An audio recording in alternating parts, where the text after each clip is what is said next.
అంతర్జాతీయ వన్డేలో Scotland allrounder Brandon మెక్మూలన్ అరుదైన ఘనత సాధించాడు. వన్డే ఫార్మాట్లో అత్యంత వేగంగా 1000 పరుగులతో పాటు 50 వికెట్లు సాధించిన రెండో ఆటగాడిగా మెక్మూలన్ చరిత్ర సృష్టించాడు. ఐసీసీ వన్డే ప్రపంచ కప్ 2023-27 లీగ్ టూర్లో భాగంగా నెదర్లాండ్స్తో జరిగిన మ్యాచ్లో బ్రాండన్ ఈ రికార్డు సాధించాడు.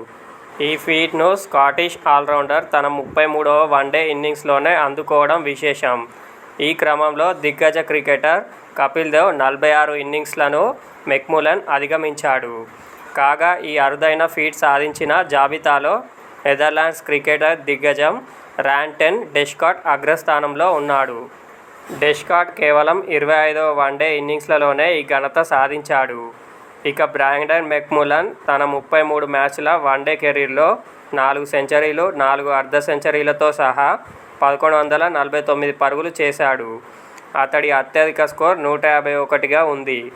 అదేవిధంగా 20.09 సగటుతో 52 వికెట్లు పడగొట్టాడు. ఇందులో ఓ 5 వికెట్ హాల్ కూడా ఉంది.